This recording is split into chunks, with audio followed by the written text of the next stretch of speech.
के पानी पी के बच्चों को पानी पिला पिला के सुताया। क्या तेरे पास रोटी था तो अपनी एक रोटी में आधा रोटी उसे खिलाया ना प्रभु? तब जब तूने ऐसा नहीं किया तो किस मुंह से तुम मांगने आए हो? हालेलुया।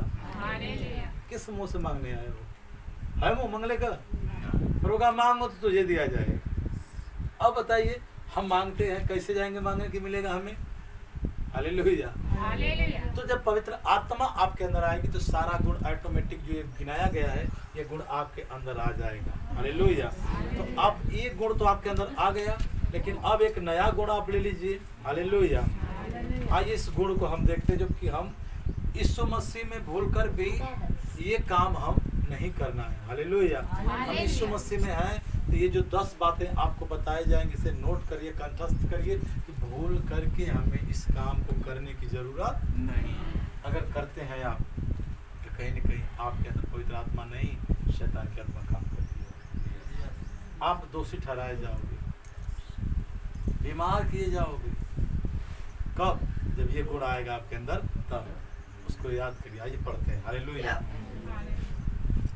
जो आपको जीवते परमेश्वर से दूर ले जाए और आपके आत्मिक जीवन को खराब करे और आपको परमेश्वर से दूर ले जाए। आइए उन हम बातों को देखते जो हमारे परमेश्वर से हमें दूर करती है। वो कुछ ऐसी जो हमारी इच्छा है, लालसा है, हमारी शारीरिक व्यवस्था है, जो भी हमारे मानसिक व्यवस्था है, जो हमें परमेश्वर के से दूर करती है। हमें अनुग्रह आशीष जो मिलना है इससे दूर करते है। उसको देखते हैं क्या है। हालेलुया। आइए हमारे साथ निकालिए, कोई वचन पढ़िए। 1 कुरिन्थियों अध्याय 10 उसका 12 वचन कोई पढ़े मेरे लिए। 1 कुरिन्थियों अध्याय 10 उसका 12 वचन पढ़े। हालेलुया। कोई पढ़े वचन हो? हाँ चला पढ़ा हालिए। हाँ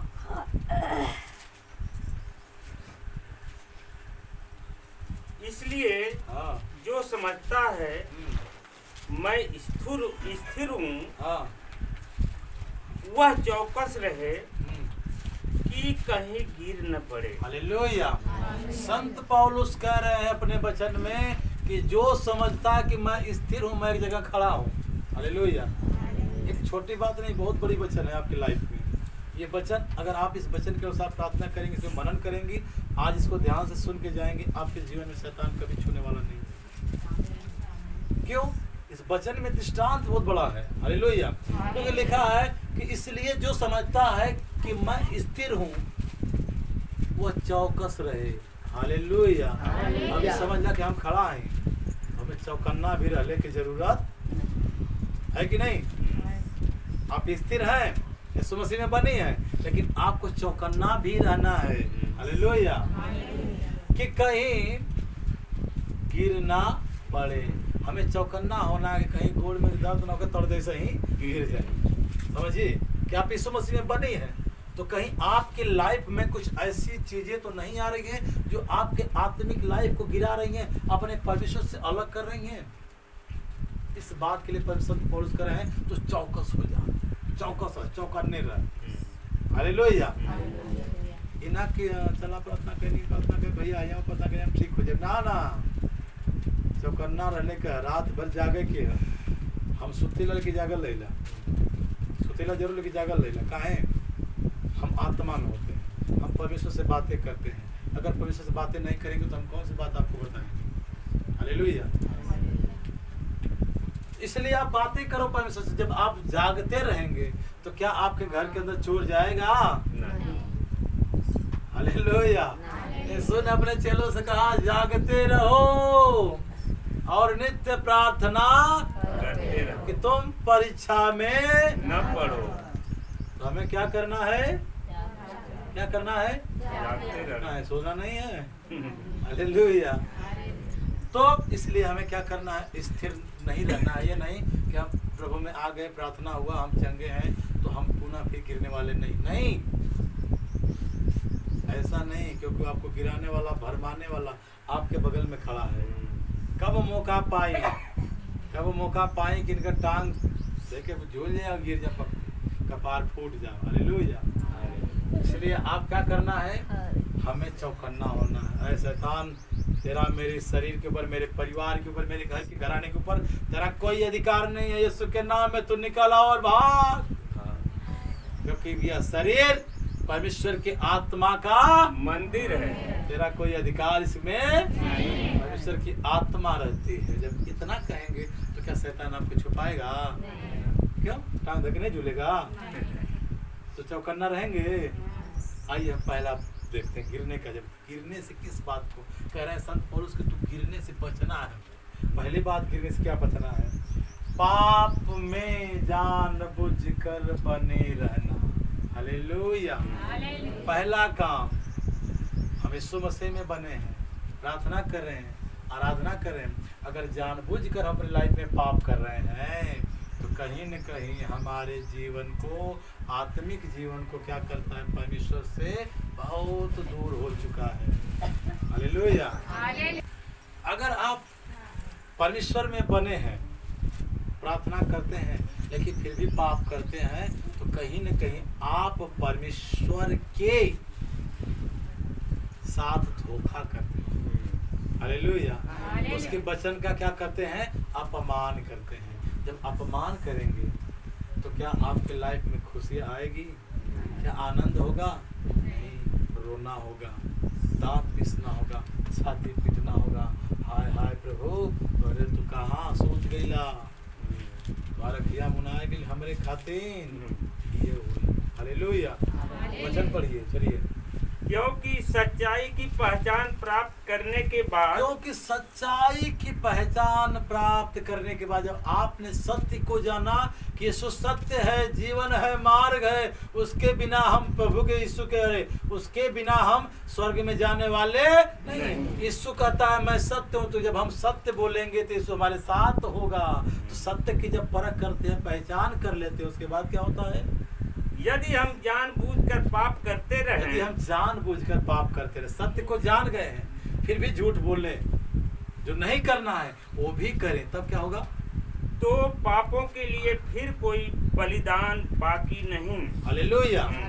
फिर उस जो पाप करेंगे आप सत्य को जान के आजाद होके, तो वह छुड़ाने के लिए, जो पाप आपके ऊपर आएगा उससे छुड़ाने के लिए कोई बलिदान अब आने वाला नहीं। आपके लिए दोबारा यीशु मरने वाला नहीं। क्योंकि कहता है ना कि क्रूस की कथा नाश होने वालों के लिए मूर्खता, परंतु हम उद्धार पाने वालों के लिए परमेश्वर की क्या है? सामर्थ। हालेलुया। जब आप सत्य को जान चुके हैं तो जब हम ज्योति में आ चुके हैं तो अंधियारा में गए कोनो जरूरत हमनी के ये अंधियारा में जाई। ज्योति में तो खूब बढ़िया से टांग फैला के फटाफट चल देता है, लेकिन अंधियारा में जीवा तो दबे पाँव जाए के होई। इसे कह टोवर टावर का बेटाई पाथर बेटाई गोड़ में लगी टक दे, अंगूठा वही फूट, चाहे कांटा चुभ जाई। हालेलुया। चाहे कांटा चुभ जाई। कब? जब अंधियारा में चलबा। हालेलुया। मोबाइल आप लोग साइलेंट करके रखिए जिसके भी पास हो, क्योंकि वचन बहुत मामूली बातें नहीं है। जो वचन, जो ज्ञान परमेश्वर दे रहा है, इसके लिए बहुत परिश्रम किया जाता है।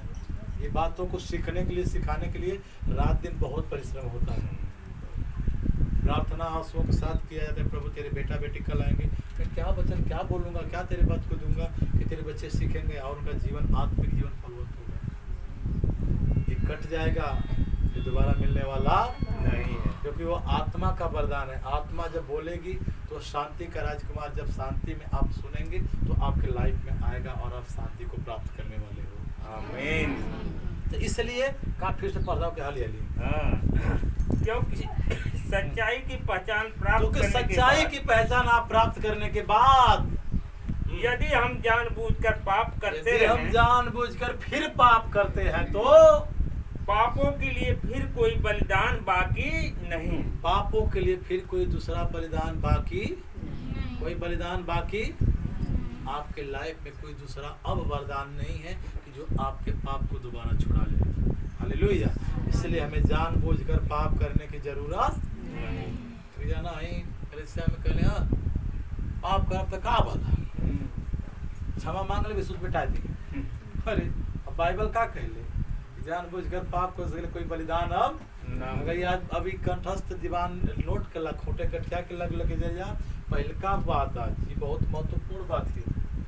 अगर जानबूझ के अगर हम पाप करब हमार छोड़ौती होकर वाली कौन बात ना फिलहाल कोई बात नहीं, थोड़ा फैला लीजिए। कोई छुड़ौती के लिए हमें दूसरा बलिदान होने वाला, एक बार आपको छुड़ाया गया फिर लहू से धोया, यीशु दोबारा धोने वाला नहीं।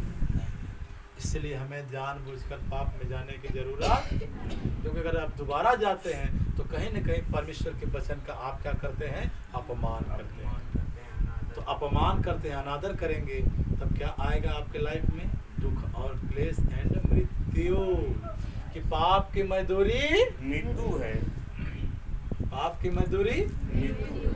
बाइबल कहती है ना, बाइबल का परमेश्वर कहता है ना कि सबने पाप किया और परमेश्वर की महिमा से रहित है। तो जो आपको आशीष मिलना है वो आशीष सीधा श्राप में क्या हो जाएगी, कन्वर्ट हो जाएगी।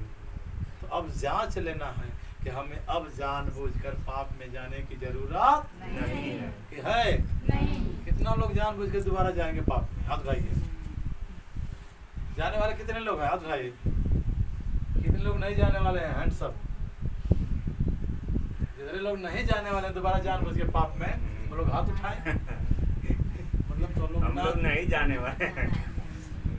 मतलब में से केहू जाइलो चाहत है और नहीं हो जाए। मतलब कब तक दो मन के रहोगे, पक्का निर्णय हमें करना है। हालेलुया। कब तक दो मन के रहोगे, पक्का निर्णय हमें करना है। यहोवा हमारा खुदा है या कोई और खुदा बना बैठा है। क्या आपका परमेश्वर आपका खुदा है कि शैतान आपके हृदय में बैठ के वो अपना आपका खुदा बन के बैठा है। ये निर्णय हमें करना है। आज हमें ये निर्णय करके जाना है कि आज से हम दोबारा जानबूझ के पाप में जाने वाले नहीं है। गलती से अगर गलती हो गई तो भी हम क्षमा मांगते मांगते आंसुओं के साथ हमें क्षमा मांग करके परमेश्वर के लिए तैयार होना। लेकिन जानबूझकर पाप में जाने की जरूरत नहीं है। इस बात पे आप लोग सर्टिफाई हैं? समझ में आया आपके वचन, समझ में आओ था? हालेलुया।